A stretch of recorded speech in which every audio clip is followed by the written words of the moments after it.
Hello and welcome to the Liverpool Way podcast, the home of the 20 times champions of England. As if the last week wasn't eventful enough, we've just made our first splash of the summer with Jeremie Frimpong just announced as the Reds' new right back. On the same day it emerged, we've earned a few quid from Madrid from his predecessor after all, Kushti. We'll be looking at what the latest Dutch recruit can bring to Arne Slot's team next season and react to the latest progress on the deals to bring Florian Wirtz and Milos Kerkez into the fold too. We'll also be looking back at the parade on Monday as some of the happier memories of the day begin to creep back through. I'm Chris Smith and I've got TLW editor Dave Usher alongside me as well as Stu Monty to give us the scouting report on the Reds' new recruit. Dave, you really can't say fairer than that, can you? Getting the top target in before the window's opened and getting a few unexpected quid towards the sale price too. Yeah, that was a nice little bonus getting that money out of Madrid. It was mooted a few weeks ago that might happen, but it seemed to have gone quiet. I think they're fucking idiots, to be honest. Like, just that World Club Cup's not that. I don't know. I'm saying it's not that big a deal. Maybe they think it is, but I just think we've got like money for nothing there. So yeah, that's good. Goes into the kitty for other signings that we're making. And then the first of which is obviously Frimpong, which is no surprise. We've kind of known that for a couple of weeks that it was done. Also feels like the other two are done and it's just a matter of time before they announce them. As it is nowadays, you don't get those days where like you've got a photograph and there's like 6 new signings getting unveiled. It's all social media now, isn't it? You want your big reveal. They did a good job with that as well today, as usual. I thought it was nicely done, like the way the club put the first photo with the Dutch players, and there was a little hint there, and you thought, oh, is something going to get announced here? And then they done like the Dutch flag on the chair with the sound bite of him doing his little Scouse impression. So yeah, I thought they'd done that nicely, and I watched the video of his, his first interview and stuff before. That was good. So really exciting because the type of player he is. I want to see attacking football. Wasn't totally thrilled at times last night. It was a means to an end, really. We've won the title, it's great and all that, but sometimes I found the games a little bit boring. And Slot obviously felt the same way because he said it often enough throughout the season, and now he's putting his money where his mouth is, or he's putting FSG's money where his mouth is by going, yeah, I want this player, I want that player, and you can get me him as well, and I'm totally transforming the way like the team's playing, because you look at it now and you're like, okay, well those two fullbacks, both absolute flying machines. That's not writing off Bradley and Robbo, assuming Robbo stays. That interview we did the other day did seem a little bit, there's something happening there, but that'll come out in the wash, I suppose. But Bradley's got a fight on his hands now with Frimpong, which can only be good for us, and plus there's a lot of games anyway, so there's enough games for both of them. But just the statement of intent in terms of like the style of play, I mean, I love it. Like, if you sign a fullback and people are like, oh, I'm not sure about him defensive, I'm like, I don't fucking care. He's great going forward. And we're an attacking team. Most teams we come up against, we're not going to be sitting back and having to defend. Most of the time, it's like we're having to do attacking, trying to break down teams who are sitting deep. And if you've got, pace and skill out wide, that's a big part of how you do it. So I'm made up with that. I also seen something from... Stu, you'll probably be aware of this because you're one of these nerds as well. But Ian Graham did that interview. I think it was with This Is Anfield a while back, and I was just reading some quotes from it where they were talking about Andy Robertson when we signed him, and Klopp's comment. Like, they were saying like it's really hard to judge on like from stats. You can tell about the attacking output. That's easy. But it's really difficult to tell if they can defend or not because there's too many variables. Like, they said Andy Robbo's stats were like, he had 1 year where his stats defensively were really good and 1 year where they were terrible. And the year when they were really good was in the Championship against poorer opposition. And the year when it was really bad, Hull were playing like 3-5-2 and he was playing as a wing back, and they were too attacking for the ability level of the team. So he's saying like it was no wonder they were getting battered because they were too attack minded, and it's really hard to judge. But they obviously tell Klopp this, they're like, look, he's really good going forward, but we can't guarantee that he's a good defender. And Klopp's quote was, I don't care if my fullbacks can defend, we can work around that. Well, Leverkusen aren't getting battered, are they? No, but they are playing wing backs as well. But yeah. But again, it's like I don't think that.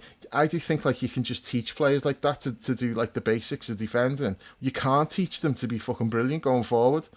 So or the physical attributes that he has, and exactly, balance and pace and power and all that kind of stuff. Stamina, bombing up and down the line all the time. Yeah, that you can't really teach that. So he's got all of that. You can sharpen him up on if he needs sharpening up. He might not even need it because he's playing like as a wing back, so he's not having to do as much defending. He might actually be a really good defender, but he's just not asked to do it. It's not really being his job. So we'll see about that, but it's not something that worries me at all. Like, I never really bothered too much about Trent can't defend. It's like, well, I'm willing to make that sacrifice if you're getting loads at the other end, because it's he who dares wins football. That's what I like. I want us to be like just penning the other team in, just attack. So signing Frimpong and Kerkez if and when that happens, and then you're adding one of the most creative attacking midfield players in the world. You're adding that into the mix as well. I mean, it's all looking very exciting for next season, isn't it? Yeah, definitely. Stu, happy Frimpong Friday. Tell us your thoughts on this one. How do you see him fitting into the team next year based on what Dave has said, and what do you think it says about the way the team is going to evolve next year? Yeah, I think it's all of these signings that we're going to be making this summer are really interesting because they're going to give us clues, I think, early clues as to how we're going to play next year. I think I've seen some of the numbers from when he was a fullback, when he wasn't a wing back, and he looks like an attacking fullback. He looks like the same sort of thing as Kerkez. His profile isn't that different to Conor Bradley, really. They're very similar players in that they both like carrying the ball up the pitch. They both like playing in attacking areas. They both like overlapping. They both like underlapping. And I think, for me, I think I said it on a pod a couple of weeks ago or whatever. I look at the Tottenham game when we clinched the title, and I think it really clicked with me that could be the blueprint going forward of how you get the best out of Mo Salah. Is you have runners around him, you have legs around him, you have the goals where Dom gets past him and where Connor gets past him and people are flying around him. That, for me, over the next 2 seasons is how you're going to get the best out of a Mo Salah that isn't quite as dynamic as he used to be. It'll be interesting if we're going to have 2 flyers, how that works. There doesn't seem to be any previous from Slot that he's played a 3 at the back, but I do wonder if there is going to be maybe we move to a 3-4-3 in possession. Maybe we don't start that way. Maybe ends up where Gravenberch drops back in, or even Endo can drop back in and make that 3 in the centre when we've got the ball. And then again that kicks on to what does that mean for your forwards then? Where does Mo Salah go? Does Mo Salah go out on the wing in the build, or does he come and drop into the half space in the build, and then your fullback can go round him?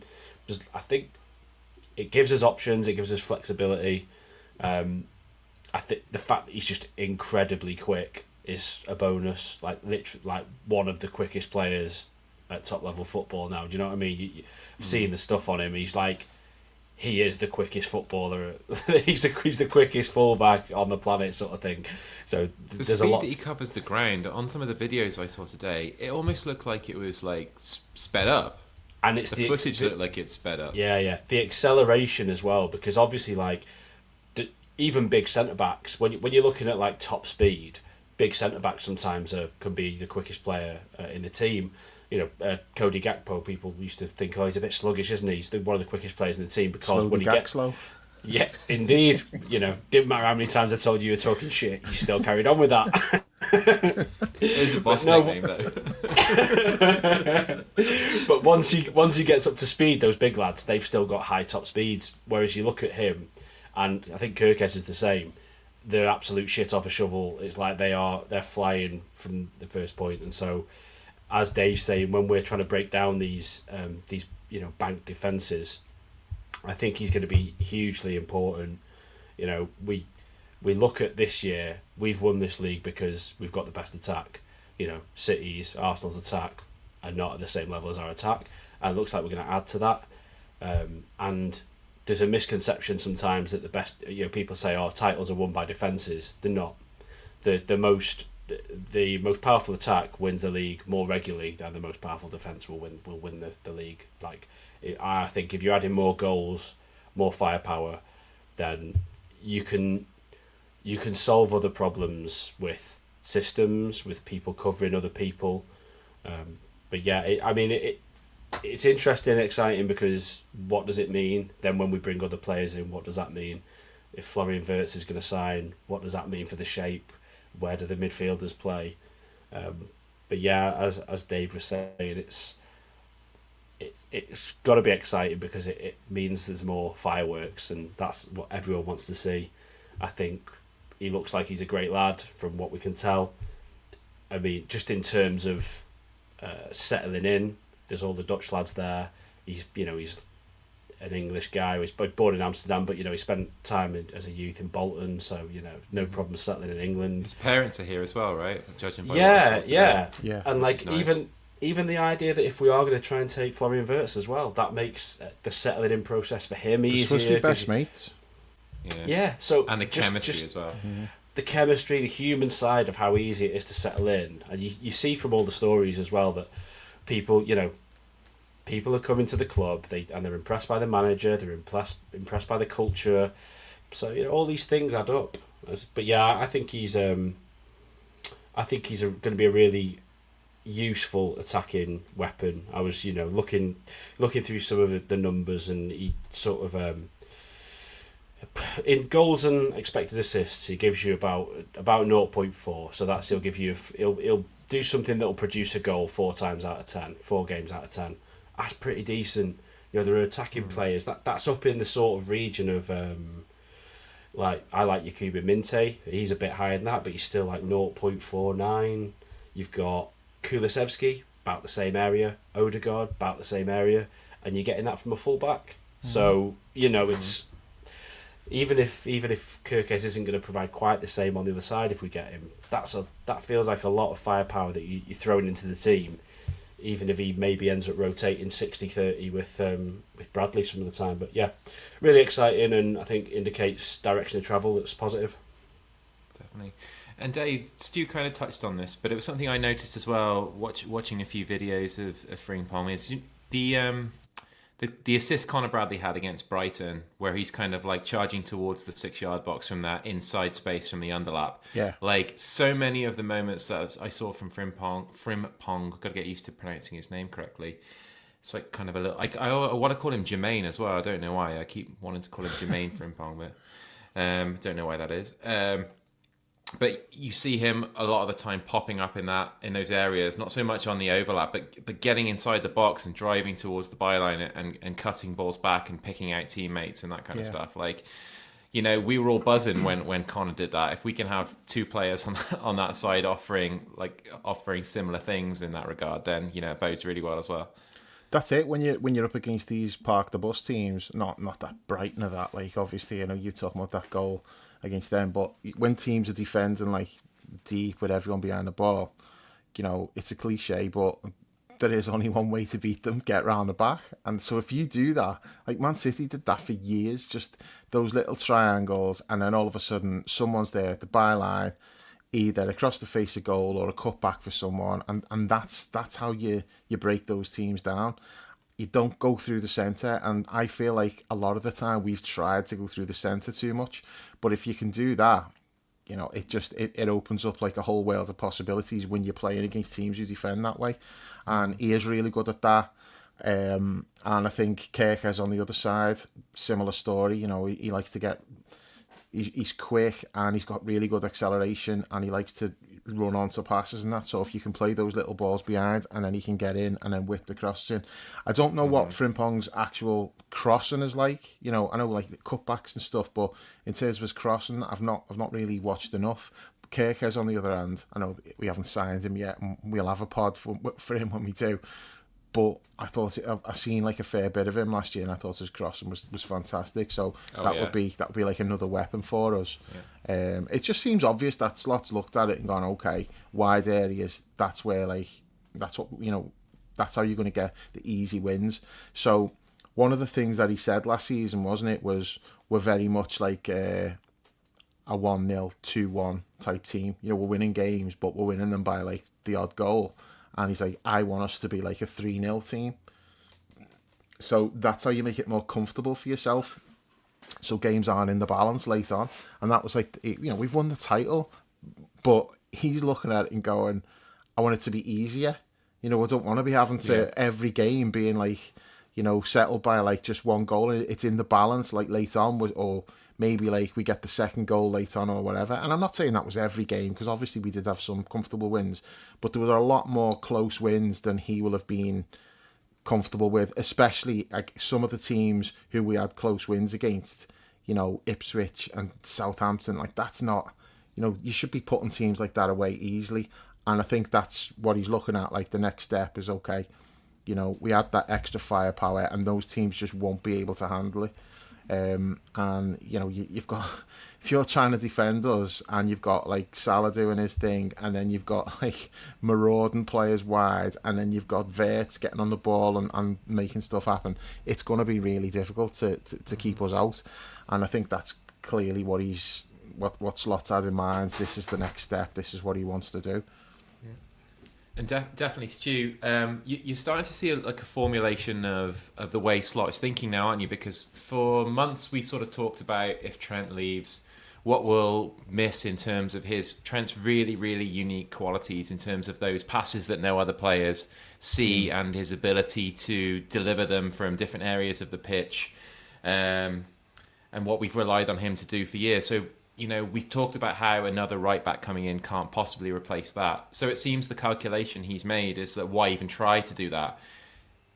Put that playmaking ability back into the midfield, and that's where Florian Wirtz comes in, because, you know, I've been writing a little bit about him this week, and he seems like he's going to be very able to do that from us. He seems like that little bit of a locksmith. He seems like that player who can spot the passes that no one else can, and more often than not, he makes the right pass as well. So, you know, we're just putting what Trent did into a different area of the field, and an area where we need it from that position, while getting a plethora of positives from the position that Trent is vacating as well. So we're not really, I think it's a net gain overall, possibly. And what this will play out in practice, depending on obviously the confirmation of Wirtz coming, how he settles in, you know, how he's deployed, and all that good stuff. But on paper, you are starting to see the formulation of how he intends to bring it all together and make it a net positive overall.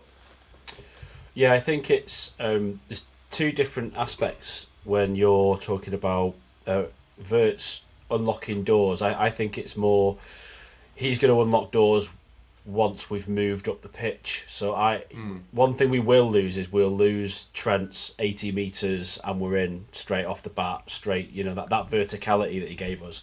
We won't have as much of that. I do wonder whether the idea of having the two flying fullbacks would be that we like, with the build, we like to do centre-back, Gravenberch in that little box, and McAllister, and he does like to bait the press and try and play through that area there. I do wonder if the outball, the way we play out next season a bit more, might be that, well, if you're going to try and shut that down, if you're going to try and shut that central area down, well, as soon as it's popped out to the fullback, we're up and we're out. And then, you know, that might be the way that we get through teams. That might be the way we get from our third, middle third, final third. It might be a bit more, bait teams into the middle and then pop it out, and then good luck you trying to catch Frimpong, Kirkes, Bradley as they stride up the pitch. It might not be a pass, it might be a run, because Frimpong, Kirkes, Bradley are all excellent progressive carriers of the ball, not necessarily passers. So it might be that, and then once you then into that area, once you've come through the build, you're up, you're out, you're in. I think that's probably then where Wirtz unlocks doors, and again more against those banks of four that we have to break down. He'll give you that little bit of ingenuity around there. Yeah. I think they've also got that. Sorry, mate. I was going to say he's also got that element of being a presser, because that's bored of saying it. I love the fact that our midfield has been like just won so many battles this year. Graft and Dom's a big part of that. Klopp coming out this week saying he's the best presser around. The idea that if you're going to come in and be quality, you also have to bring that energy. You have to bring that physicality. I like the fact that all of our signings are going to be dynamic, like athletes. Because you only have to look at certain other teams in the Northwest that haven't. They put out 11 players that can't run. You look down the 62 and it is fucking hell. Like they've got like 2 lads in the 25 that can run. So yeah, the idea that everyone who comes in brings quality, but also like they bring in that dynamism, that graft. Because I think we all love the goals, but we loved that side of Klopp's football as well, didn't we? The relentless, just foot on the throat stuff. If we can get back to that, that'd be brilliant. Well, I think, Dave, that's something that we're going to get from Wirtz as well, because you look at his profile, people liking him to people like Kevin De Bruyne and Odegaard in the way he can sort of unpick defences and pick out the right pass. But he's also, like, I was looking at his stats this week, and he's 8th in the Bundesliga for total sprints, and he's 2nd overall in the Bundesliga for winning duels, and he won like 383 duels last season. So we seems like we're getting so much from him. Just a real, if it turns out to be the case, it seems like it might be sort of like a total package type situation. So what you're telling me is that he's the player that Stu thinks Dom is, and the rest of us are all saying Dom doesn't do enough for that. So he does Dom stuff, but he does all the stuff that we want Dom to do, and Dom doesn't do. That's what sounds like to me. It's from the left attacking midfield position and the right attacking midfield position. We might have 2 like elite runners and sprinters. Szoboszlai the best at doing it without the ball. Wirtz the best at doing it with the ball. I don't know whether we'd be able to get both of them in there, but that remains to be seen, I suppose. Only if you're playing Wirtz as like the false 9, which I hopefully not. I want to see him as the 10. That in that case, Dom would have to be in Macca's role, wouldn't he? And he's not getting in ahead of Macca, so it's going to be interesting how all of that shakes out, definitely. But I mean, you see, we always do this, don't we? We focus on like, well, who's going to be first choice and who's going to play, but really, you've got that many games, and like a lot of us were complaining this year that there wasn't enough rotation and stuff. Well, he's not rotating because, rightly or wrongly, he didn't trust some of the players who we wanted to be brought in as rotation options. He didn't do that because, for whatever reason, he didn't want to pick them. So really, if he brings in, maybe Dom doesn't play every game now. Maybe Dom gets rotated because Wirtz is there. Maybe Dom rotates with Wirtz and he rotates with McAllister. I don't think we can get too fixated on what the first 11 is going to be, because it is a squad game. We know that. Just because it wasn't really much of a squad game for us, like the season just gone, it doesn't mean it's going to be like that in the future. So, although I am interested to see how it shakes out in terms of first game of the season, for example, where you think you're going to pick your best team, aren't you? This is the team I want to start the season. So that does kind of tell you where his mind will be at in terms of what his first choice lineup is. But that doesn't mean it's going to stay that way, because form dictates a lot of it as well. But I just don't know whether Wirtz and Dom are going to play that many games together. Okay. It'll be interesting to see if he trusts us to play without Gravenberch a bit more, if he's got those 2 in there. Do you know if he went with Macca at the 6, Dom at the 8, Wirtz at the 10?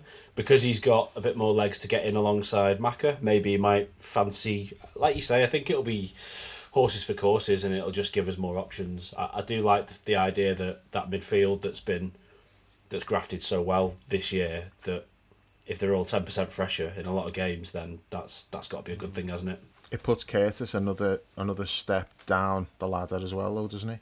Yeah, it does. It's up to him to step up as well, though, isn't it? Like we've seen a lot from him this year, and good and bad. And I think we'd all agree that although he's done some good things, there are moments and games where you want a lot more from him. Definitely. So the onus is on him is to sort of pick up again, really. And it seems obviously it seems that Harvey's on the way out. So like it looks like Curtis goes into sort of like more of a Harvey type situation. But probably with more minutes, because it's clear that Slot has a higher opinion of Curtis than he does of Harvey. But if he plays at the level we know he can play, so the level that he was playing at early in the season, like the Chelsea game jumps out, how good he was in that game. Around that time, he got his England call up and he was the best player on the pitch for England. His stock was so high at that point. And then I think he got a groin injury in one of the Champions League matches. And after that, he just never got back to that level that he was at before. Not consistently anyway, and he never had like a regular place. And I think I said this on a recent pod, he's further away from a starting place now than he was at the beginning of the season. And that's before you even factor in Wirtz coming in to push him even further back. So he has got to step up. And, he's capable of doing it. We've seen what he can do, but he's got to produce it like more consistently. And he also needs to stop picking up injuries at the wrong time, because that seems to have just been like a pattern over the last few years. Just when he's got a good run going, he gets an injury. And it's not always a serious injury, but just something that keeps you out for like 2-3 weeks. He also had that suspension, remember, when with the Tottenham sending off? And because of the way the games played out, he didn't play a Premier League game for like over a month. Just little things like that at the wrong time have just always happened to him and set him back a bit. But I think next year is going to be like a really pivotal year for him. Yeah, definitely. Good stuff. Did you see the quote from Frimpong about, I think they mentioned something about wanting to win the league with Liverpool, and he said, well, I usually win like cups as well, I'm used to winning trebles. And I thought, all right, Postecoglou, settle down. But it is true, like he has won shitloads. Do you think, I mean, obviously we can't deny that it's helped, but do you think the manner in which Slot is being backed this summer, Stu, was always kind of going to be the case as long as he had a decent season and it wasn't looking like, shit, this guy might not be here for that long? But do you think us winning the league has really sort of cemented the attitude to the summer business, that we are going to sort of back him with what he wants and give him the tools to sort of go on and create his own team with his own identity and really push forward from this point? Yeah, I think it's a couple of things all happening at the same time that have been really convenient for us, which is, number one, good season. Number two, the idea that there's an opportunity, that other teams have got work to do that maybe we haven't got as much work to do. So strike while the iron's hot. Can we make one go to two, go to three? Can we really sort of cash in, especially the last couple of seasons? If it's gonna, might be more than two, but these next 2 seasons with Virgin Mo, can we really cash in? I think they're probably looking at that and going, well, if we're going to give them these big contracts, let's make sure that we're getting full value for the time while they're still here. Probably a little bit of a correlation with the idea that they've come back in and they want to create their own hierarchy or build. I'm talking about the sporting sort of side of things, the directors and whatever. Do they want to build their own side now? Edwards, is he looking and going, let's put our stamp down, get rid of a few of the older guys and create this new dynasty and show that we can do it twice? I think there's probably a bit of that. Definitely. But I mean, it's just, again, going back to, it's so massively impressive what the manager has done in coming in and going, I don't need new players, I'll work with what I've got, and then we'll have a look in 12 months and we'll see which ones are fancy and which ones are don't. Like, to be doing that when he'd have every reason to go, I want back in. He was talking in the week or a couple of weeks ago about how, excuses are for people who don't win things. He would have had so many excuses this year. So many excuses. Yeah. For things to not go right. The contracts, he wasn't backed with any money. He was coming in after Jurgen Klopp. Yeah. There's so many different things that could have derailed the season that he's just sort of very quietly just sort of sailed past them. I think it's, and as I mentioned last time, he's been a manager for 5 seasons. It's crazy how quick that rises, how meteoric that rises to be in the Premier League champions this year, and long may it continue. But I think this coming season now it'll be interesting because we will see more. There'll be no debate, will there? We'll know this is the team this is the football he wants to play. There'll be no more like you've said a couple of times, David, over the season, where we're unhappy, and then he comes out and he says he's not happy either with the way we've played. Yeah. So there's a suggestion that he wants something different. So we'll see that this season, won't we? It'll be fully giving him the parts he wants to build the machine he wants. Mm-hmm. And Dave, we mentioned that comment there about excuses of people who aren't win the league. Like, I think I've noticed in the last few weeks since it was wrapped up, we're starting to see a few edges to his personality that we hadn't quite seen before. Like a little bit of an insight into his mentality. Obviously, we've known about the supreme self-confidence, partially because what Stu just said about like it not being I need my players now. It's like I can do this job with what I have, and then we'll look at that, like that the self-confidence that takes to be able to do that is, and to come in and succeed Jurgen Klopp in the first place. But just some of the comments that he's made in recent weeks, like the little insight we got into Trent's attitude in training. I know that was kind of taken under context, but to say it in the first place, you kind of have to have like the knowledge that that's the way it's going to be taken, and people are going to, so you say it with that full knowledge. But I think we might see a slightly different Arne Slot next season as well, in terms of like how he communicates. We might see that more competitive nature come to light a little more in his interactions on the touchline, in his interviews with the media. Like, how do you see that? Do you think we'll sort of see him grow into that element of himself a little bit? Definitely. I mean, I don't know how far that will go. I do think although I think he might have been a little bit reserved at times, I don't think he's been completely in his shell. But there is an element of not wanting to overstep the mark. He's come in, he's replaced Klopp. He's got to prove himself before he starts saying certain things. Now he's got a title under his belt. That kind of, it makes it easier for him to let his personality out a little bit more. But I don't think we're going to see like a massive change in him.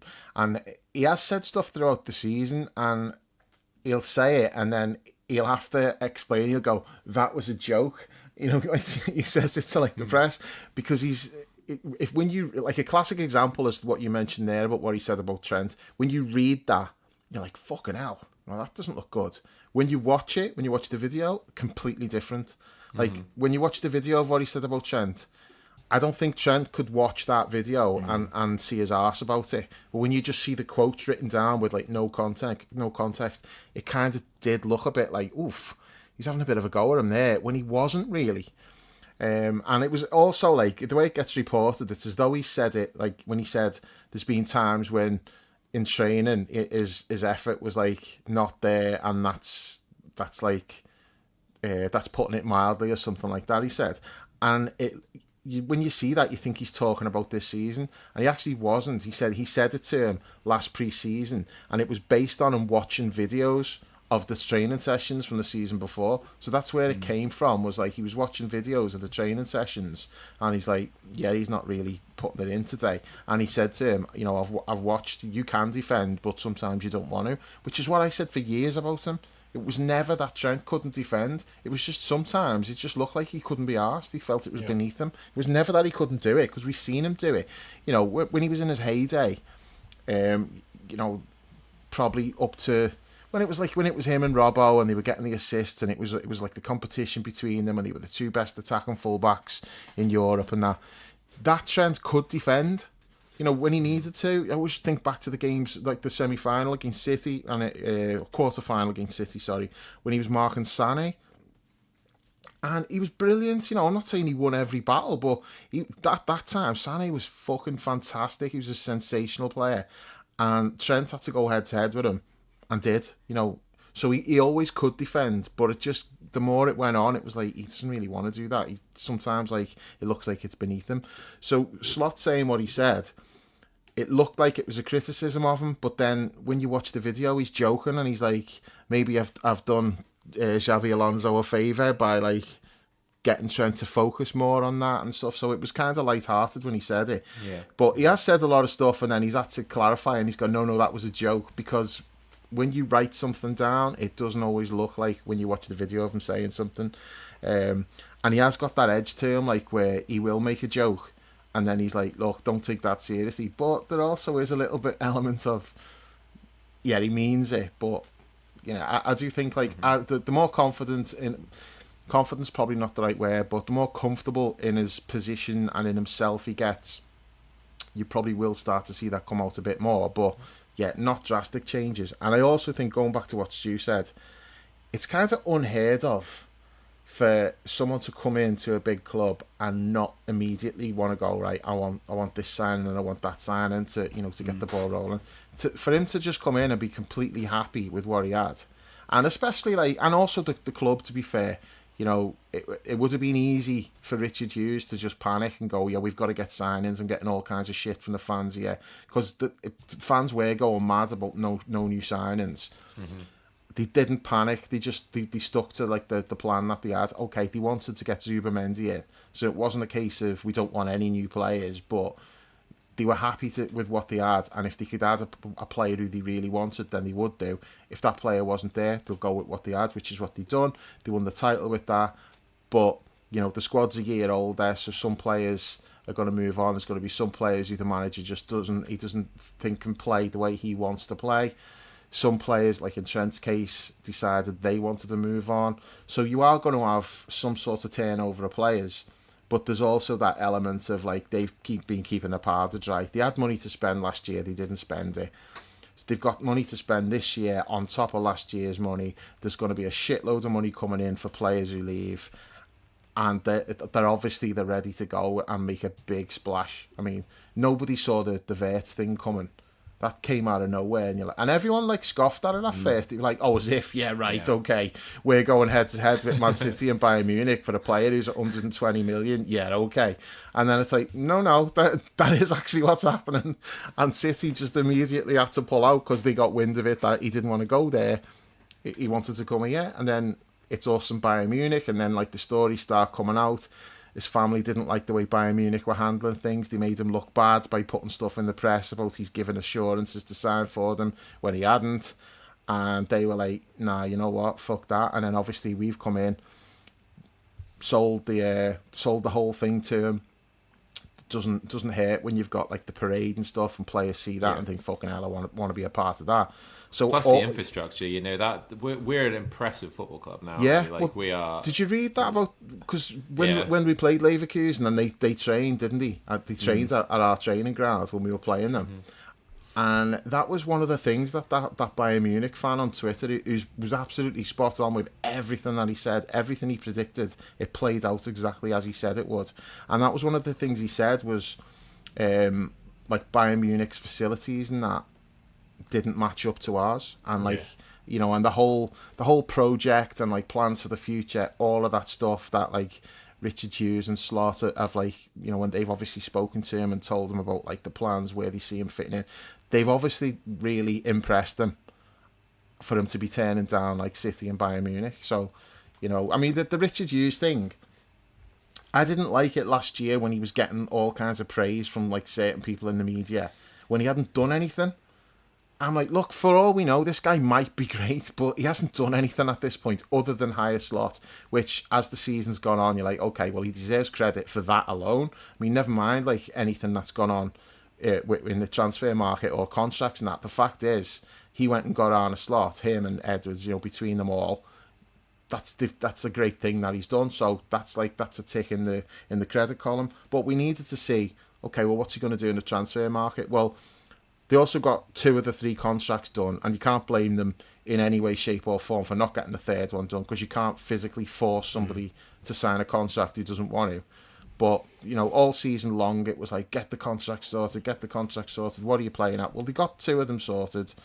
The third one's totally out of their hands, and then you look at what they're doing in the transfer market now, and it's like, okay, so the praise that he was getting from certain people last year, now that praise is going to be justified, because he's actually done the things that like we want him to do. So, you know, gotta give credit where it's due to the nerds. They've you know, it looks like they've come up trumps, doesn't it? Nice. The stuff that they were saying as well about how compelling that Slot's tactical plan was for Wirtz as well, said that, you know, that guy on Twitter, the German guy that, like you said, has been right about almost everything, said he just, you know, that's one of the downsides of going and getting Vincent Kompany, is that he just was not convinced by, you know, he wasn't convinced by what they were showing him, you know, and that is, again, another example of you feel like they've got themselves quite a special manager when it's coming out that like, yeah, I can see what you're trying to do here. And even the idea that, you know, you're talking about when he came in and you wanted to bring your own players and stuff like that. But even when they weren't doing that, there was no... It seems now that the vibe the players had were top four.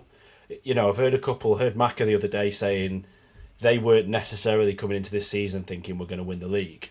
But there was no talk from Slot of, oh, it's a transitional year and we'll finish in the top four. None of that. None of taking pressure off himself.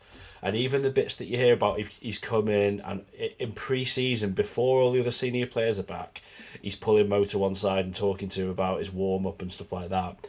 You know, in the interview, he's saying, I'm not daft. I've probably given him 10 compliments and then I've said, could you also do this? But he still immediately comes through the door and he's like, let's sort this out. That's how you handle him now, isn't he? Only without the 10 compliments. I just think the more and more I hear of him, the more convinced I am of like this self-confidence that he's got.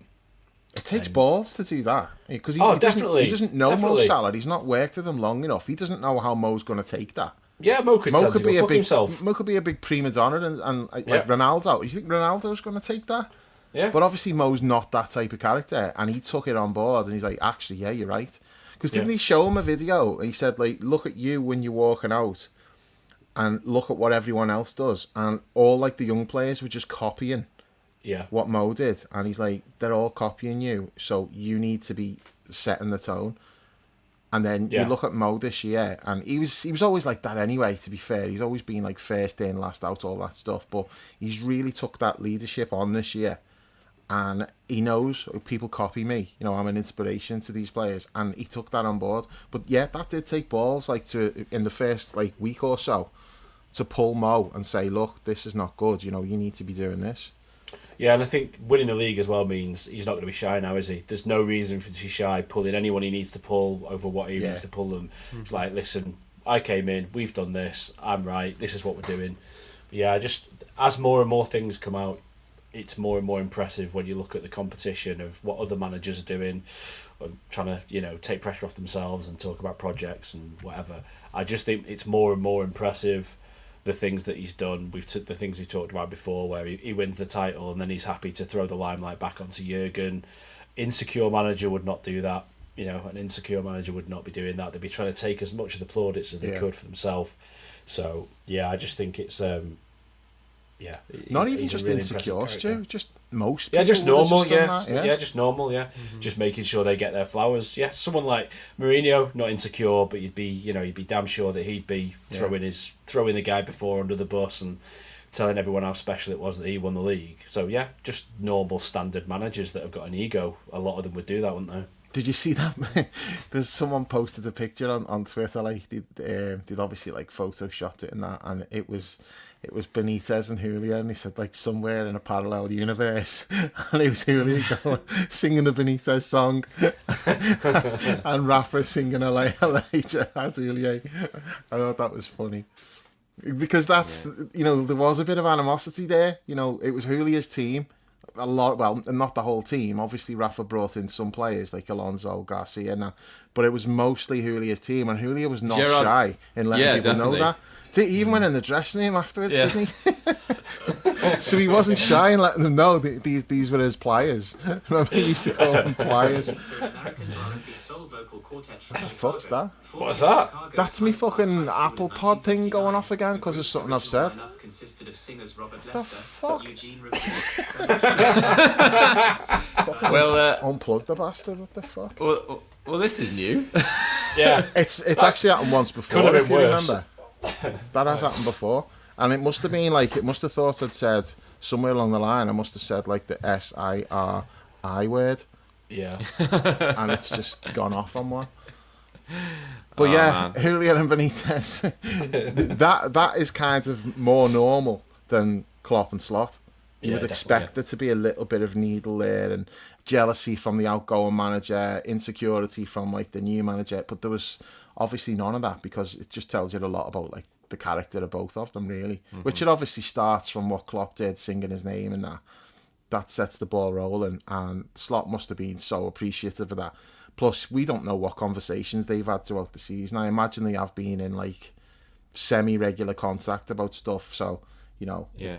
And he's just, he knew it was like the right thing to do. It was to pay tribute to Jurgen afterwards. But yeah, but also for Jurgen as well, this is sort of, it helps with his legacy as well, didn't he? Because he always said he wanted to leave the team in like better shape when he found it. Like he wanted to leave. When he left, the team would be set up to go again for another run. Like he didn't want to leave the team at the end of that cycle when Hendo went and Bobby went and Firmino went all at once. And he said that in the speech on the pitch, didn't he? About like the team that have left, and they'll be even better under like the new manager. So he left a lot of questions though as well. There's that thing, like, obviously he's brilliant, we love him, but I think we can sometimes forget as well that at the end of that season last year there were still loads of things where we were moaning about it every week, going, what are we doing fucking about with Trent in midfield? How are we going to get the best out of Núñez? Are we going to put him on the left? Are we going to do, where's Cody Gakpo gone? Why are we not getting the best out of Cody Gakpo? There was loads of questions to be answered as well, though, by the new manager coming in. He was left a good squad. There's no doubt about the contract issues as well, Stu. Yeah. There was as well. Yeah, there's loads of landmines that were left around that could have, that were still problems. Yeah. And the fact that he's just sort of come in and gone, no, Gravenberch can do that. That's simple. Gakpo, you're going there. Yeah. Núñez, sorry, Dave. He's just like, yeah, you're not getting minutes if you're not doing what I want you to do. There's a lot of different things where last season we were whinging about them. Why is Trent playing in midfield? This isn't what we want to do. That isn't what we want to do. So even that, I think, in hindsight, we have to go back a year and remember and go, that there was a lot of things still to be sorted out, and he's come in and sorted a lot of them. He's kind of rules being us at the moment, doesn't it? Mm-hmm. Fucking brilliant, isn't it? They're so good. I spent like 5 minutes just sat back in my chair, like arms above my head, listening to you guys talk about how great everything is and how well set up we are for the future. It's just like, we should take a second to savor this, because it hasn't always been this way. It won't always been this way. We can be guilty as fans sometimes of, we're already looking at next season and the players that are coming in excitedly, without fear and without hesitation, without worry. That's part of the feel-good thing, because this summer's going to be fucking massive. This is going to be like the biggest summer we've ever had, I think, in terms of making a splash. And the amount of money that's going to get spent. My point is, we have to sort of take time to be sort of in the moment of it as well, and like look at what we've achieved and be able to just be in this lofty position, look down on everybody and just be like, we are the standard now, we are what you've got to be. Like, there's no fear around the fan base at all at the moment, is there? It's just all good vibes, and it's all like, let's see how far we can take this, which is an absolutely great position to be in. And it sort of pales a little bit in comparison. It's it's different in comparison to 2020, when we didn't build from that position of strength and we allowed things to stagnate a little bit, when we really had the opportunity to kick on and go after that dynasty. And we still had like a still had Man City to compete with them then as well. So everything just looks really, really rosy at the moment, and I think we should take a minute to sort of appreciate that and just be grateful, because it's fucking good, and I can't wait for the summer to fly by as it always does, and can't wait to see the new players, and can't wait to see where Slot takes the team. And it's no looking back, only looking forward, but also there's some great stuff to look back on too. With the summer, this is the thing. Our position right now is like we've just finished 10 points clear of the nearest challenger, and it would have been more if we hadn't clocked off with 4 games to go. So that's how far ahead like we are now. You can argue like maybe we're not that many points ahead in reality, but we're comfortably better than everybody else at the moment. So what we're doing in the summer is, anyone we bring in, it's like, okay, good luck catching us now. Whereas when you're chasing, you're making these signings just like hoping, okay, maybe we can close the gap. Maybe if this player really hits the ground running and he does what we haven't got that. It's like, well, now we're already really good, and these are going to come in and make us better. That's like the logic. Even if it doesn't work out like that, that's how we're seeing it as champions, and we're getting these top players coming in. it is. It just all adds to like the feel good factor, doesn't it? Yeah. Like, just makes it just more enjoyable. Like when you're not that good, you're buying players, and it's harder to get the top players as well. So a lot of the players you're bringing in are a bit of a gamble, and you're like, oh, is he going to be any good? You're taking flyers. Whereas I don't feel like that's the case. It's like the players that we're getting, that the sensible signings. You can see that it feels low risk. He'll definitely fit in here and make us better. So yeah, it's all good at the moment. If you think back to the summer when we were talking about Klopp going, I remember we were saying on the idea of the certainty going. You know, the idea that we'd always been sure that we'd be thereabouts every single season, and now we had this new manager coming in, and so it was like, you know, the Wile E. Coyote thing where the ground goes from underneath you, and it's like, oh right, are we going to be good or not? We don't know. And it feels like we've had this season and we are, all right, maybe not quite back to that point, but we're not far away from it again of going, well, pretty fucking good. We'll be somewhere near again next year. You know, we've not got that worry that we'd be dragged into, oh, we're going to be top 3 and top 4, and we've seen this season. And yeah, as Chris is saying, just savour the fact that it feels like the club is still being run properly. We're still, you know, good in the transfer market, got a good manager, got good players, and that hopefully now for the next couple of seasons you're still in that same situation where you're confident you're going to win things, whether it be the league, whether it be the Champions League, whatever. We're not far away from that same confidence we had under Jurgen, where we'll be there, we'll be somewhere near. And the difference now is there's nobody else is of that level, and you look at and go, you know, they've got the shit together. I still think Arsenal comfortably the biggest threat to us next year. But again, it's going to depend on what they do in the transfer market. And like, you know, if Arteta goes out and signs 3 left backs again instead of a striker, well, they're miles off it. Goals wise, they're miles off it. The stuff that Arteta's saying about how he thinks it's all fine margins, I really hope that he does actually believe that, because it isn't fine. There's no way on earth it's been fine margins this year. Like, our attack is considerably better than Arsenal's, considerably better than City's. And as we've said a million times before, you know, you look at Diaz, Gakpo, Jota, Nunez, all chipping in with goals, and then you look at Arsenal have not got a player that's got double figures for goals this year. And I'm not. There's no way on earth you're telling me they'd score a shit ton more if they were fit. It's just, you know, City, Doku doesn't get goals, Silvinho doesn't get goals. Like, I just feel like there's a lot of work to turn those teams into something that can make up that 10, 12 point gap that it would have been, 15 point gap, whatever it would have been if we wouldn't have knocked off 4 games to go. I honestly hope that Arteta believes his own bullshit there, because they've got to do work attacking wise. If there's a man in this league that believes his own bullshit, it's definitely him. Yeah. All right, guys. So should we move on to like some non-football related stuff now? Not on the pitch related stuff. We're still going to talk about football, obviously, because it's a football podcast. But mind you, that never stops us half the time. I listened to that. I was on the plane home. I was on the plane home yesterday, and I was just in awe of the amount of Only Fools and Horses references you got into that Sunday, that one on Monday morning. That was fucking outstanding. I was kind of jealous I wasn't on it. I was loving it. It was brilliant.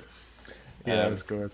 So we didn't, obviously, Dave, we'd had planned on Tuesday we were all going to get together at the studio.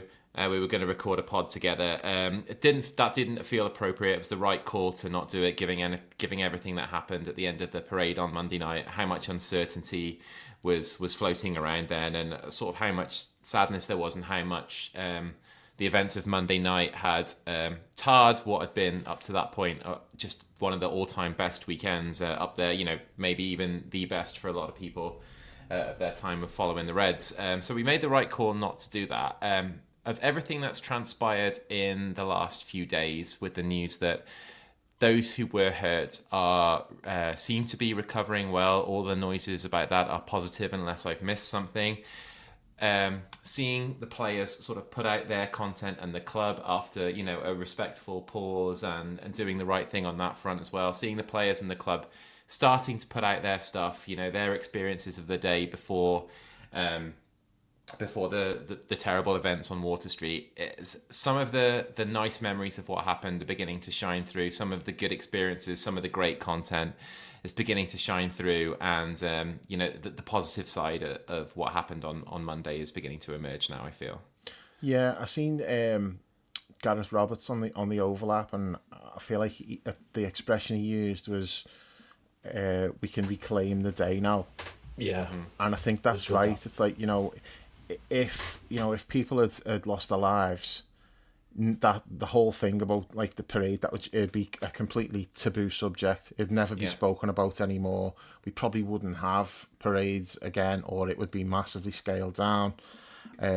But as dreadful as it was, and it was dreadful, and people may recover physically, but there is going to be like psychological damage for some of the people who were involved there, and like I think that often gets overlooked and forgotten about. It's not like people are just going to go, "Oh, okay, I've recovered now, I'm all right." There's going to be trauma attached to it, so it's still a terrible thing that happened. But as we've seen, the club have obviously given the go ahead now for players to start posting like content from the day. Fans are doing it now, where for a couple of days nobody really wanted to do it. We didn't do the pod, even though by Tuesday night we knew that there'd been no fatalities, and technically we could have recorded, left it a few days and then put it out, but none of us were in the mood to do it. None of us wanted to go in there and it needed to be like light-hearted and jovial and going in and having a laugh, and none of us were in that place at the time. It was still too raw what had happened. But like now, a few days on, and people are making a recovery and stuff, and you're seeing all the footage from the parade, it does feel like we're able to reclaim it, if you like. But it was horrific at the time. I mean, you were in town, I wasn't, so but like you start getting messages come through and you're like, what the fuck's this, like, and then the videos straight away, there was videos online of it and you saw what had happened, and it's like, oh my god. And so like I remember like one of the first videos I seen, and it was, you could see somebody underneath the car and his leg was sticking out from under the car, and he's like just kicking his leg on the floor because he was obviously like in pain or like trapped and that. And it was like, I was like, oh my god, that's fucking horrendous. And it actually turns out that lad was like one of Adriana's mates from school. It was like, we found that out on Monday night. She comes in and she's been like out studying in the library, but obviously some of the lads had gone to the parade, like from her friends group and that. So she comes in, she's like really upset, and she's like, Ethan and Aaron were under that car. I was like, what? And then I'm thinking, oh my god, I seen the video. I seen like the lad under the car, like that was one of her mates. But all she knew at that point on Monday was that they were going to be okay. They weren't like, their lives weren't in danger, but she didn't know like how badly injured they were or anything like that. And they had a third mate there, and like, this is the thing that's really like got me more than anything. Like, so the third lad who's there, Benny Mack, he got bumped by the car, and then the car runs over his two mates who were then trapped underneath. And a big fuss will be made over the lads who were under the car and stuff, and like rightly so. But I feel like, because if you were there and you weren't seriously injured, you almost get like forgotten. And he was left on his own. This is horrific what happened to this poor kid. So his two mates get taken off in an ambulance, and he doesn't know how badly injured they are, and he's left on his own in town. And his brother's somewhere in town, but he can't get in touch with him because nobody could get a signal or anything. Like, the whole thing was just, nobody could contact relatives to say they were okay or any of that stuff. So he's just then left, and he doesn't know like what's happening to his mates. He can't find his family, and he's like, it's almost worse for him than it is for like the people who were injured because of what he went through. So he's like got to deal with the trauma of like that experience, like seeing what happened to his two mates that are under the car and all that. It's just horrible. And like the lads who are under the car, they thankfully, like miraculously, it's relatively minor injuries that they got. It was like, it was no broken bones, but one of the lads has got like tendon damage in one of his legs, and they've got like, severe scrapes and bruises and stuff like that, but nothing like that, that they're not going to recover from. But you do think, well, how's this going to affect them like psychologically in the future? And they're all in the middle of their A-levels as well. like having to deal with this while they're doing their A-levels. So, I mean, it's terrible for them. And I'm just talking about these because, like, you know, I'm familiar with that situation. Of course, but there's it's like a story 79 people. repeated. Yeah, that's what I'm saying. There was 79 people were treated by like the hospital.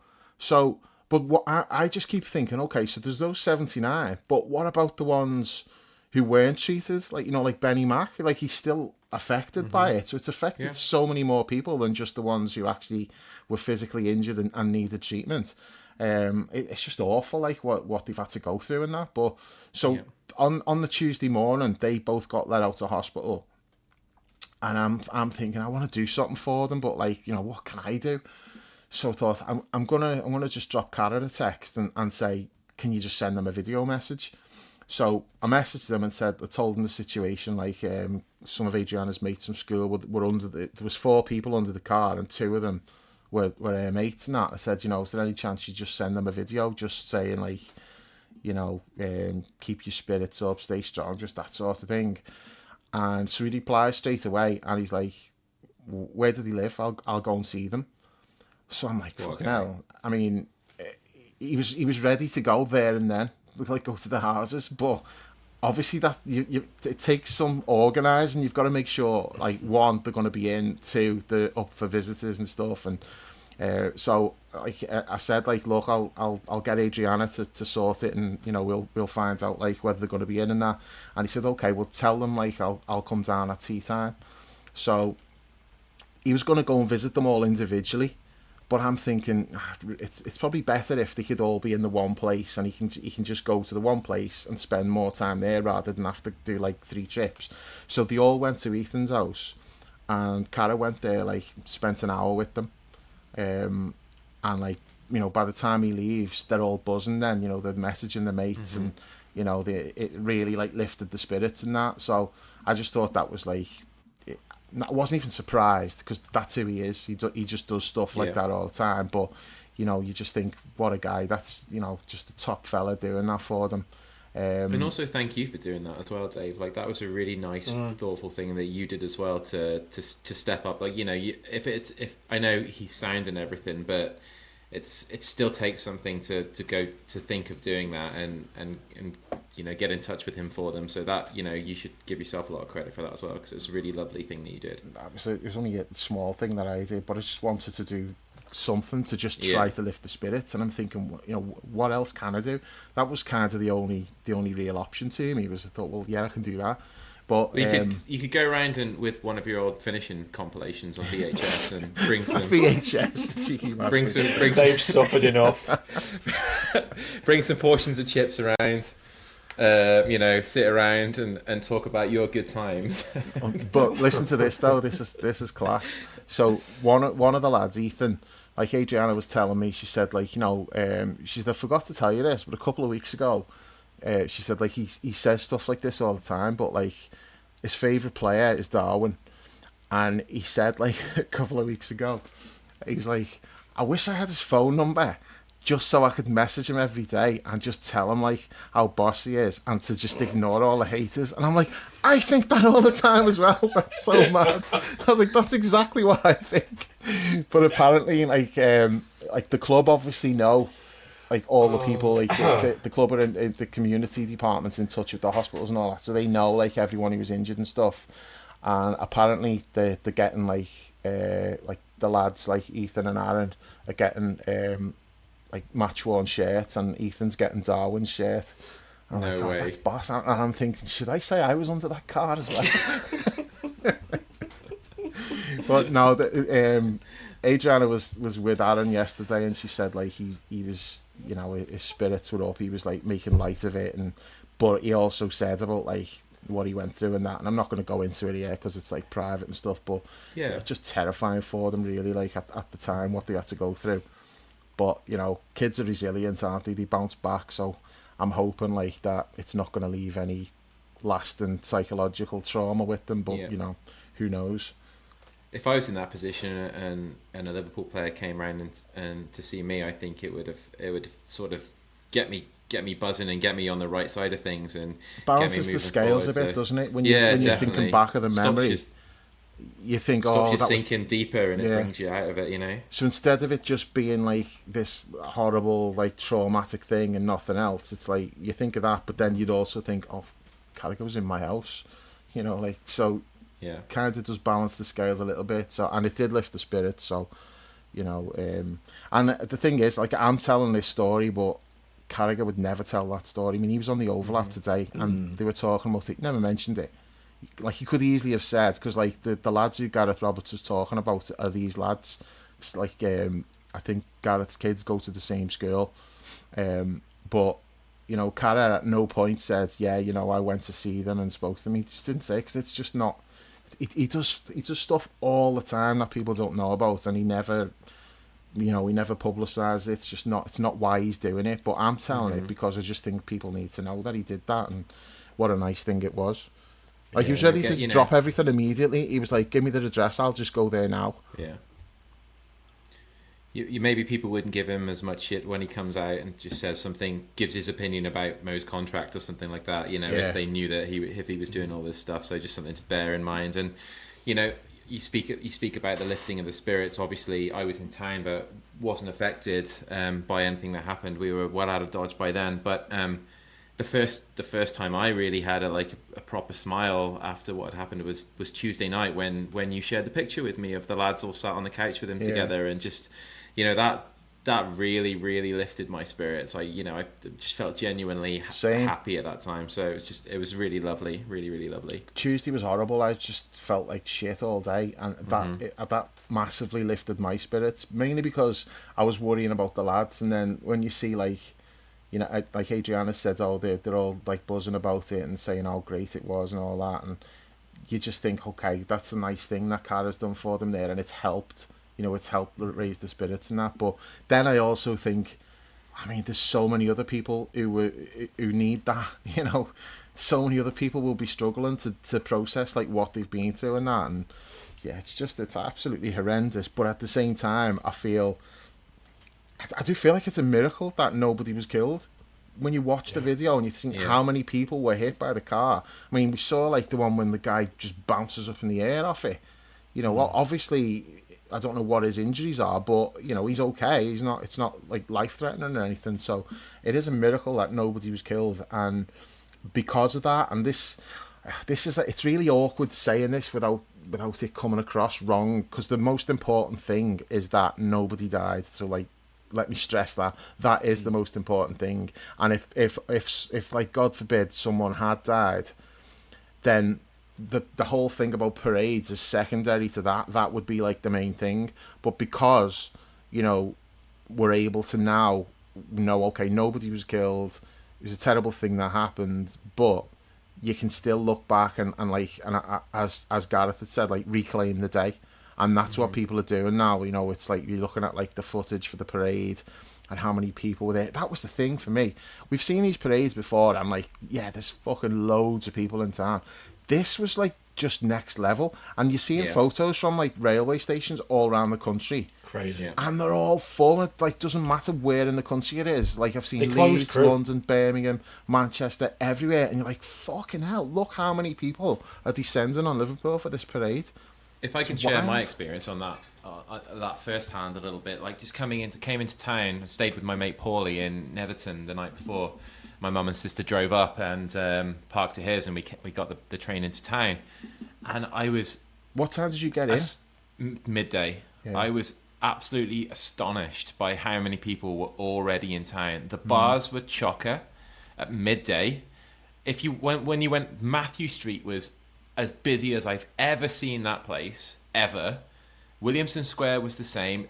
The bottom of Church Street by the Lloyds Bank, that was the same as well. I walked up to the Adelphi where John and his friends were staying and met them there. The walk up there, it was absolutely just an absolute sea of humanity. Like, I don't even think that the estimates that they've put out of how many people were there can be accurate based on what we saw in the Strand alone. Like, we went, because it was pissing down, obviously we didn't want to stand out in the rain we wanted to hold off on how much rain exposure we were going to have. We knew we might not get as good a spec, but I thought if we wait until like 3:30 and then walk down Water Street, ironically, to the Strand, then, we'd still see everything, but we wouldn't have been stood in the rain for 5 hours. We got to where Water Street kind of starts, like just past Exchange Flags, right? Like just past the town hall, because we've been in a pub just by there, and they'd already cordoned off the entrance to that. You couldn't get down there. They'd to the point where like people were halfway sort of like backed up that street. Like there must have been, Dave, 150, 200 deep on the Strand for that moment when the bus came by. Do you remember when we were there in 2019? Like you and Gail and Adriana and I think your mum and dad came as well. Yeah. They we just found each other easily. I was there. You called me and said, "Where are you?" I'm just here. You walked up. We saw each other. No problem. We had loads of space up until the bus came past. Yeah. And that was like 2 hours before it happened. We're talking 4 or 5 hours here of it being inaccessible because the amount of people that were already down there. So we ended up just walking sort of north towards Leeds Street just to get a vantage point. You know what I mean? Like I was like, are we even gonna fucking see this? Yeah. I could not believe, even though I'd said all along, like, this is going to be mad busy because people have had a month to plan it. After a final, you don't know until 10 o'clock the night before whether there's going to be a parade, do you really? Like, people have had fucking 2 months to plan this. Let's be real. Everybody and apart the rest. From, everybody apart from Dan. Apart from Dan, yeah. Yeah. Dan probably still wasn't sure on Monday morning whether it was going to be happening. But it until what happened, it was such just a fantastic, brilliant day of seeing no aggro around town, seeing everybody behave themselves, seeing everybody be really sort of like super happy, in a great mood. Even the rain couldn't and I've written a little bit more about this on my blog, which is a free post as well. So check that out on alwaysliverpool.substack.com if you have time. I won't get too much deeper into it here, but it was brilliant. People should check it out. Oh, thank you, mate. But yeah, it was just even the rain didn't sort of like dampen the spirits. Absolutely soaked to the skin. Such a great day, and the bus goes by. We've all had a few drinks by then, and you didn't think that like anything at all could dampen the spirits. Even the fact that we sort of knew we were going to be walking towards Kirkdale past Sandhills, maybe to get a train. Thank Christ we didn't go back into town. But yeah, it was. Didn't think anything could dampen it, and then you sort of get back to. I think my timeline's a little bit hazy because I'd had a few beers by this point as well, as you'd expect, and the texts start coming in then, and then obviously you sort of like start to panic. There's all of the speculation that's going on. You frantically try and get in touch with the people that you've just left, the people that are there. Nobody's reachable, and it sort of morphs into this kind of like surreal kind of nightmare, really, doesn't it? Like, you start thinking the worst. I know people on the pod as well had family members down there, like our wider TLW group, like had people who were down there as well that couldn't be located as well. So I think, I'm not sure exactly where I'm going with, but I think like the attitude that I'm trying to take, like in the days that have followed Tuesday, I've just been like, just full on gratitude for the fact that everybody hopefully is going to be okay and avoid life-changing injuries, and that it wasn't much worse than it was shaping up to be at, say, 8 o'clock on Monday night. Yeah. Yeah, definitely, yeah. We've got some breaking news, boys. Go ahead. I've seen that. Pep Linders has gone to Man City. Absolute fucking rat. To do what? Assistant to Guardiola. Oh my God. Well, he's not gone there to play fucking centre-back, has he? Well, well, who knows? They might Stadium announcer. Yeah. Oh, I'm going to go and fucking burn that shitty book of his now. Worst book of all time, officially now. I never even finished it. What a rat. It's so bad. Ew. He knows how they cheated us out of so many titles, and he's gone to fucking work for them. I'm saying that, like, Romano's tweeted it, so you assume it's right. If it's not, I take it back. He's not a rat, but if he is going there, then if Romano's tweeted it, it means he's got the news from somebody who actually does journalism and knows stuff. So, like, yeah. And we got more breaking news on like the post that Liverpool have put out on Instagram of Frimpong signing, it's been liked by that Ekitike. So make of that what you will. I ain't making nothing of that. That's Interesting. how many times have we been down that Yeah, route? but Kirkes has been on a fucking rampage, like in every tweet about Liverpool the last few weeks. Yeah. Every Instagram post, it's like Kirkes is like. It's probably because fucking Frimpong and Ekite have a plan to play together for Real Madrid in 3 years' time. They've already hatched it out. Oh, that's some next level cynicism there. Well, I mean, like, it's not like it didn't actually play out, is it? Really? I know. Did you see McAllister's his blog where it had Canate on it, and I was saying his Spanish was disconcertingly good. Yeah. Canate's Spanish was pretty hot. It's got to be a concern. Them two make me laugh though, because like France and Argentina are basically at war, aren't they? They fucking hate each other, and them two are just best mates.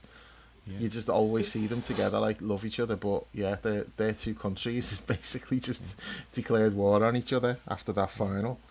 Well, I always feel that way about like when we see our like South American lads together, like Brazil and Argentina, like they're supposed Brazil to and hate each other, Argentina and Colombia and like they're like these lads like love each other. But Darwin was in the fucking field... stands fighting with Colombians last summer, and then he's he's got his arm around Diaz after the match. It is weird. Yeah, it's very, very, very weird. But like, something must happen to them. They must be able to. They must like flick a switch or something. Like, you are now my enemy. Yeah, I like it. It's pretty cool. Yeah, because it's almost like they treat South America as like a country, isn't Yeah. it? When they're together in those moments. Yeah. When it's anything but, it's like maybe like Curtis and Virgil and sort of who else? Like what other Europeans have we got? Canate. Canate. There you go. Yeah, right. All them banding together under a "We Are European" banner. It's like you just wouldn't see it. No, it is weird. But if the Germans and the Portuguese and the French and the English don't hate each other as those clubs do on the football field, you know, it's mad. But then Doesn't they're all make any round at sense. Allison's having a barbecue. All the Yeah. Argentinians, and not just the ones from our team as well. Like Allison has like Man City's Brazilians over, and Alvarez when he was at City, they'll have all been like hanging around together. It's weird. It is like they're all from the one country, but they're not. They're from countries that fucking hate each other in football terms. But yeah, they all share like the private jets, don't they? Like all like the players in the Northwest all go on like the same flights. To international duty and that, but yeah, it is weird, like the bond that they have, considering like the hatred between the countries.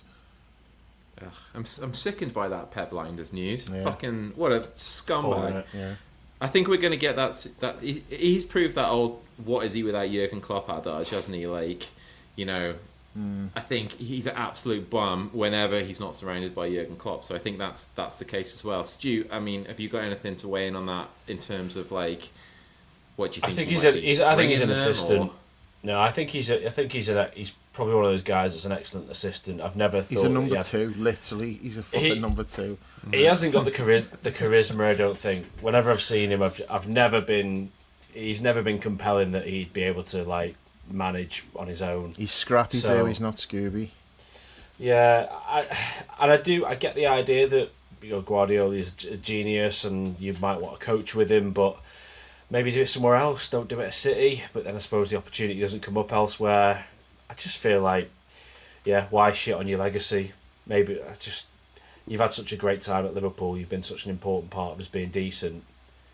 Yeah, I don't know. It just feels like a really weird move. But then maybe he thinks his career's in a bit of a tricky place where he's failed again on his own. Needs to rebuild his career again, his reputation. But yeah, I don't know. Bit disappointing. Better not be giving away like secrets and stuff. Like, you know, better not be like shedding all the like, you know, in the off season, like Bill Belichick used to go and sign like a 10th choice Dolphins receiver and a 10th choice Bills receiver and a 10th choice Jets receiver. Get the playbook.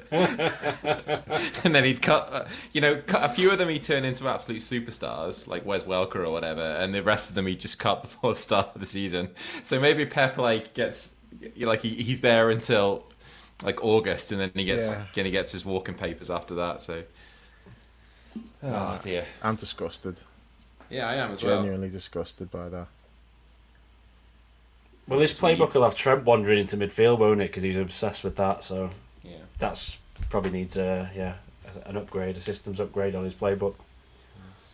Maybe it took City into signing Bobby Clark. or Darwin Núñez. Hey, hey, Whoa! Shots fired. just don't. He's upset enough, Stu. I know. Don't. Yeah, I know. I'm not going to react This is well tough. to any of that shit this summer. Anyone who's taking shots, then expect me to fire back, because, yeah, I'm not having that. In what way? I did like it. Yeah, what are you going to do? What are you not having? Just the He's fucking... gonna he's gonna leave. Right, you know what? I know he He's is, but don't he's be gonna fucking... leave. Don't be, like, pissing on his grave. Like, it's, you know, I posted this in the chat before, but, like, this is like how bad things are. I'm in the car, I've got the radio on, and the fucking... Whoever, like, the DJ is throwing fucking shade at Darwin. And I wasn't listening to TalkSport. It was absolute 80s. And absolute 80s, they're fucking taking the piss out of Núñez. I'm like, fuck, that's it. It's removed from, like, my presets now. I'm fucking not listening to it anymore. Absolute fucking snide cunt. There's just no need for it. He's just won the fucking league. Yeah. Whoever this fucking bell end supports, yeah, let's see how many of your players have fucking won the league and scored the goals that basically won it. Fucking Brentford away. Let's not forget that. Taking shots at him. Fuck off. Not having it. I think that's It's fair. not this guy works for like Heart FM either, is it? Like, you've got some sort of mid-range absolute 80s jabron taking shots. Yeah, Like, it's outrageous. It was like completely unnecessary as well. Like, fuck off. He's one of those, isn't he? Joking, mate. He's a It wasn't banter. funny. I'm not even repeating it. Not even giving it. No, I'm not even giving it oxygen. He's banter fodder, isn't he? That's the problem right now. Yeah. Is that a lot of people think it's, a lot of people who would love to have him. Like I say, he'd massively improve most clubs in the Premier League, but yeah, just that it not quite work for us. So I want to just end on some parade stuff, like the positive stuff. So yeah, it was basically Virgil's parade. He was like Julius Caesar coming back from like conquering Gaul or something. He was Incredible just energy. big fucking colossus at the back of the bus. He was the one that like you just seen. He's like standing tall and he's got his big fucking bright white tracky top on, and it's like his parade. You couldn't really make out the other players because they all had baseball caps on, sunglasses. There's like red smoke everywhere, so you couldn't really see nothing. But you couldn't mistake Virgil, just like the big colossus at the back of the bus. So that was like my abiding memory of it is him. But did you also see the Curtis Trent thing? Yeah. So people are making something of that. But you know what I think when I see that? If we were on a bus together in that situation and I saw you crying like that, Stu, Yeah, I you'd be would taking the react piss, yeah. exactly the way Curtis reacted. And it doesn't mean like that there's animosity there or like you're actually being mean about it. It's not that. It's just something that you would say. You go, oh, he's fucking doing that for the cameras. Because I would say something like that to take the piss. And that's obviously what Curtis was doing. But so just add some context So- in case people haven't seen it. yeah, a lot of people probably haven't seen it. So like, Trent starts crying. He's at the front of the bus, and I'm assuming it's when they get to the Strand or whatever. And he's got Dom's next to him, Mo's on the other side, and then Curtis. So there's like four of them at the front of the bus. Trent starts crying, and Dom puts his arm around him and he's consoling him. And Mo's just like kind of smiling and looking a little bit awkward in the middle. And then Curtis is looking and he says to Mo, you can see him saying, is he crying? And Mo's like smiling and just like nods. He must be going, yeah. And Curtis just kind of looks away and he's just got this like look of disgust on his face. And then he turns back and he makes a gesture with his hands like he's taking a picture on a camera. So he's obviously saying to Mo, he's doing this for the cameras. So it kind of looks bad, but Curtis has been one of the biggest defenders of Trent and all that all the way through all of this. So there's nothing in that other than like exactly that's exactly what I would do in that situation. I would lighten the moment and take the piss and say, like, he's doing it for the cameras. But yeah, people made something of it, and were like, I've seen some people going, "This is my Scouser" and all that stuff. I'm like, yeah, we'll give it a couple of months into next season, and you're fucking saying when Liverpool post something out, and you're like, fucking sell Curtis Jones, get rid of him. We'll see if he's your Scouser then when you just turn against him, because the amount of shit that Curtis gets, but there was nothing in that. But it is funny when you watch the clip. Fair enough. On the Virgil thing, from where I was, he physically looked about 2 or 3 foot bigger than everybody else.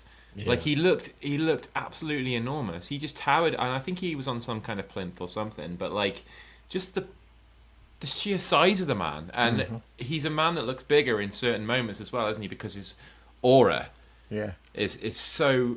It's almost. I mean, he's the definition of the phrase "larger than life." Man, I was just in awe. I shot a little video of the bus going past, and I'm like I'm just screaming at the top of my voice, Virgil, because you don't know what you do in those. You don't know until afterwards. You see all the embarrassing shit that you do in these things. Like, my reaction was just to scream at him.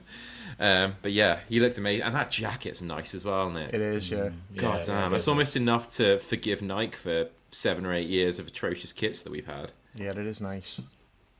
Did you see the Calvin Harris interview where he basically said that Virgil just sent him a message going, "You're doing the parade this year." He didn't ask him. He was just like, "Yeah, you're doing the parade." Like, all right, well, yeah, if you've told me, fair enough, I will. Because it wasn't even Robbo this time. Like, initially it was Robbo, wasn't he? But he just said Virgil just took over as the captain. He's like, the captain's told me, so turns out I'm doing the parade.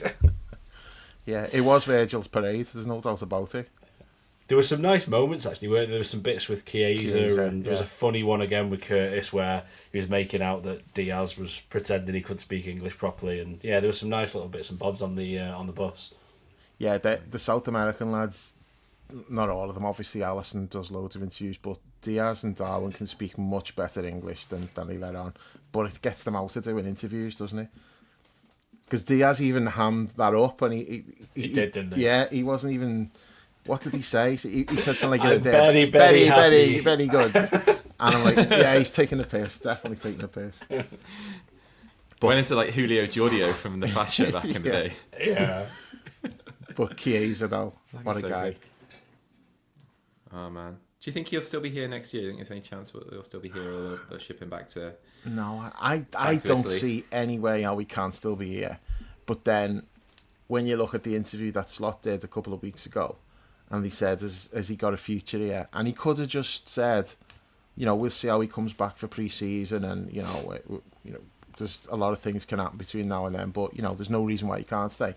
He didn't. He went, he's definitely got a future here, definitely. And I'm like, I don't believe you.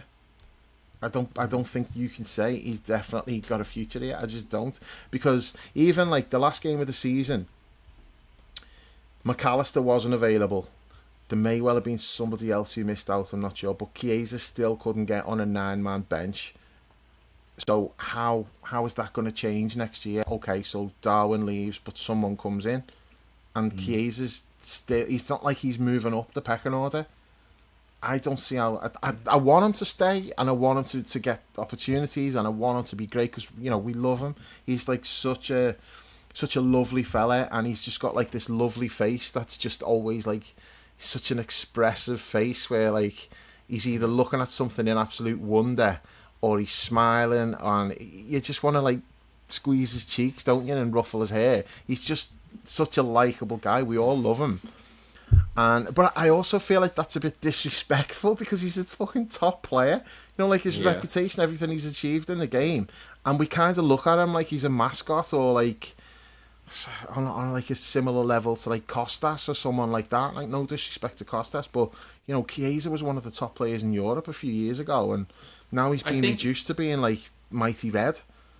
Don't you think though, Dave, part of the affection that we have for him is that there's knowledge of that. There's every knowledge. So we've gone the extra mile to show him love. Yeah. Because he's embraced it, hasn't he? Because he's embraced it, and because everybody knows he's much better than he's been able to show so far, and we know that there's probably a certain amount of bruised pride and hurt feelings that come along with that. So we sing his name as joyfully as we do and give him a great reception every time, because we want to lift him up. Like we want to, we want to let him know that you're part of this. We love you. Like thank you for being such a great guy and being such a a great team player. Like it's kind of the same with Endo as well, isn't it? Why you see Endo kind of, to a lesser extent, because he hasn't achieved in the game what Chiesa has achieved, but you want to show him love just because of how good pros they've been and like how likable characters they are. Yeah, easy to root for.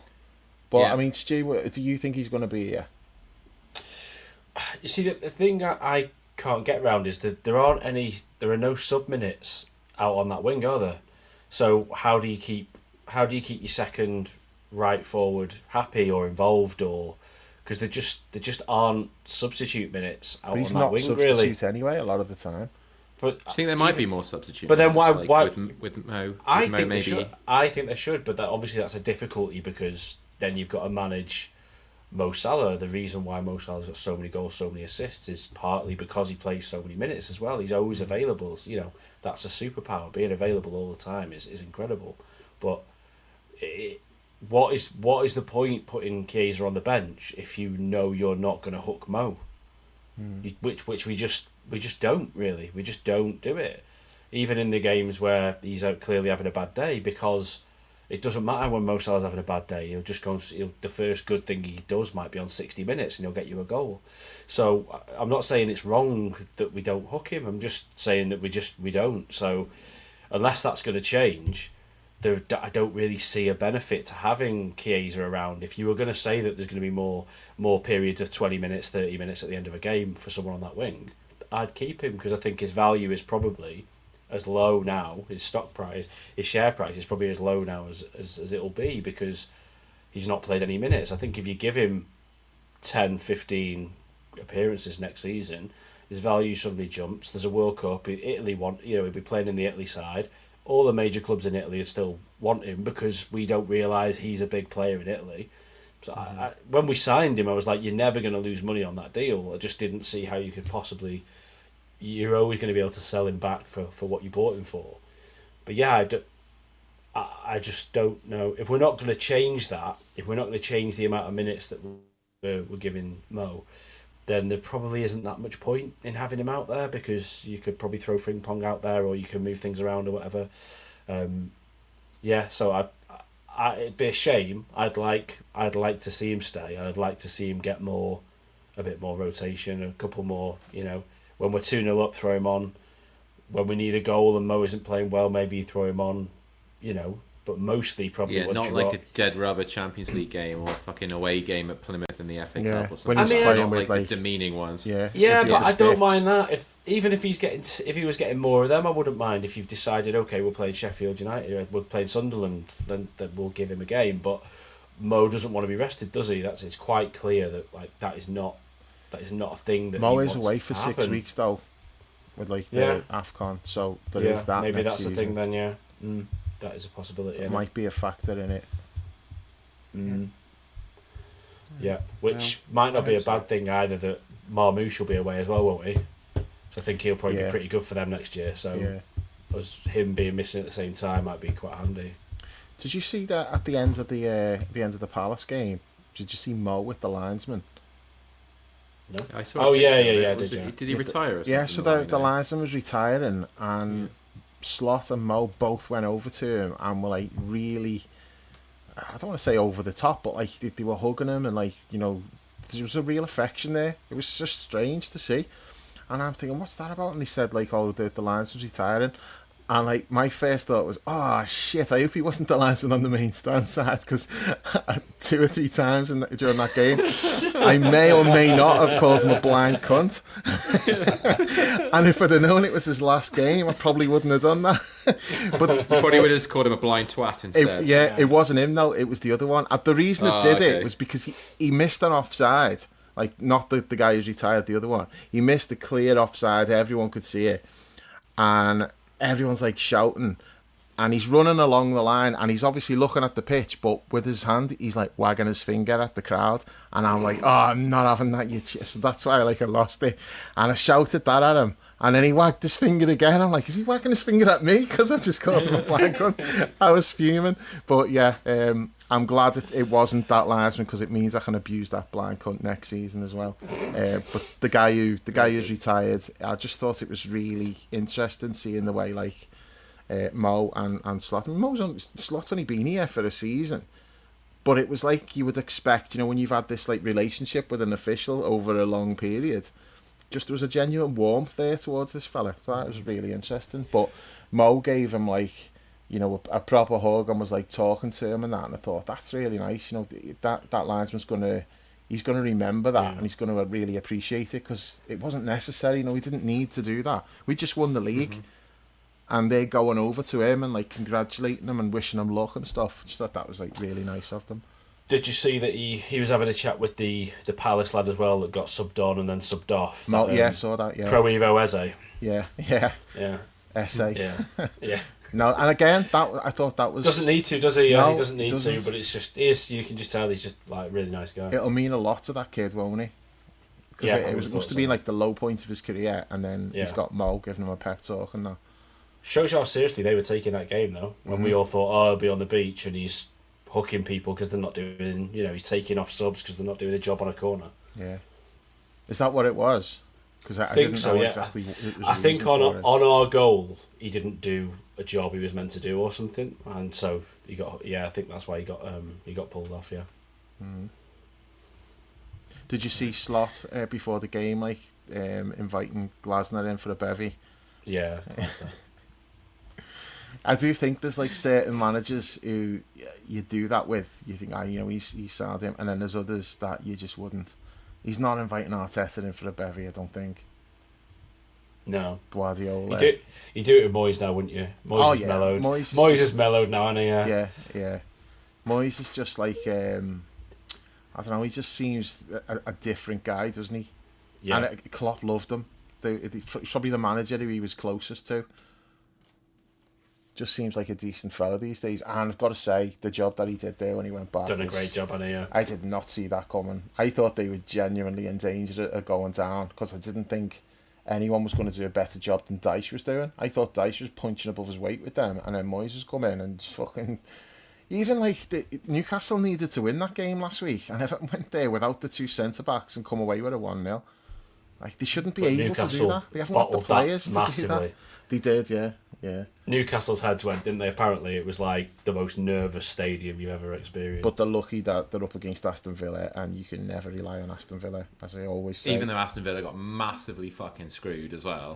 Like, they got fucked over big time. They did. Like yeah, but you're playing United. You're playing United. Stop making excuses. Just That's fucking how I beat look them. at it. I do agree that they got screwed, but you're playing Man United, who were just coming off the back of like a massive disappointment. Yeah. They were ripe for the picking. And Villa just went there and just went the full Villa. The fucking dickhead goalkeeper getting himself sent off. Well, Villa got screwed on that though, didn't they? Because it's meant to be a goal-scoring opportunity, and it was Højlund. So come on, let's be honest. No, he should have just left them. He should have. But even if he scores, it's so early in the game, and it's Man United. You'd back yourself with 11 men to come back and beat them. So that was Højlund somehow might not have got a shot off. He doesn't even get shots off. That's how bad he is. Yeah, I do think there's a player in there. United have just totally ruined him, but that's going to happen. Like the pressure going there and the shit and the expectations there, but the ability isn't with half the players. They're an absolute fucking joke. And then this week actually, we got beat by the Asian All-Stars. Did you see fucking Garnacho and Garnacho giving the fans the middle finger after the game as he's coming off? It was Diallo. No, he did that before. Garnacho did it after. They both did it. Yeah, both. I mean, they don't give a fuck though, do they? No. Like, I've watched some clips of them. Like, you've got what was this fucking Bruno's clean through and he's trying to Rabona it in the net and stuff like that. They're not taking that shit seriously, are they? No. Went the full Balotelli with it. You never want to go the full Balotelli. No. So we're getting massively off track here, boys. Is there anything related to sort of Sunday, the parade, the aftermath, the sign-ins, anything that you think we haven't covered before we sign off? I don't think so, because we're going to be back soon, I think. We're doing one a day at this rate. Yeah, Kirkers or Vert, it's going to be one of them soon. So we'll be One back thing, for that. one thing that's probably worth saying about the parade, with all the negative stuff that we've seen, was also there was loads of positive stuff from what I could see of once things went wrong. There was people getting people ferrying people out of town and come to my restaurant. You can use my Wi-Fi and we'll feed people and we'll keep them watered, and there's loads of it's not been a great year for humanity. So I thought that was nice that there was a bit of the city being able to show a bit of its humanity again. So that's probably worth mentioning. Yeah, because loads of people got stranded, didn't they? It was you couldn't get trains out and that, and people rallied around. Twitter was absolutely full of people posting the details, saying like DM me if you need a lift and all that. It was probably like the nicest that Twitter's ever been. Yeah, right.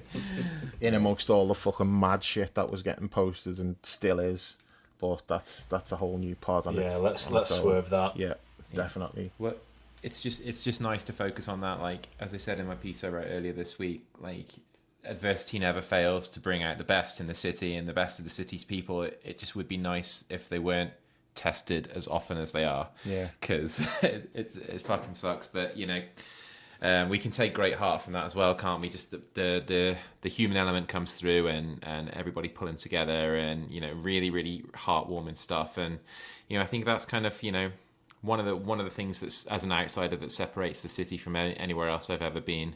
I don't, I'm not sure you get the same thing in London or something like that, or wherever. But it was really heartwarming to see, and long may it continue. Yeah. Plug the link for the article again before we go. alwaysliverpool.substack.com.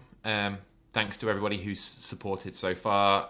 I've been really really touched by that, and it's I'm going to be putting together a plan for content over the summer, and really making a good go at this, and putting my heart into it, and seeing if I can make it work. But yeah, as well as that, Dave's memberships as well. liverpoolway.co.uk, £3 a month. You'll get all the match reports, all the roundups. Well, none for a couple of months, but when the season starts again, the diary's carrying on over the summer. Yeah, nice. All right, so very cool. Hopefully we'll be back early next week with news of new signings. Thanks Dave, thanks Stu, we really enjoyed that chat. And thanks to everybody for listening. Thanks for joining us throughout the season. I suppose this is the official last podcast of the title winning season, so we've really appreciated you listening all season, all the nice comments and the feedback, even the odd whinge that we've had about the negativity. We do listen to them and we do take stuff on board, and without you guys giving us the feedback that you do and all of the great interactions we have, it just makes it a lot more enjoyable. So thanks for all that. We'll be back whenever we need to be and whenever we want to be throughout the summer, and then ready to go again next season for what I think will be the 5th season. So thanks very much for joining us. We'll keep you posted. Until then, we'll catch you soon.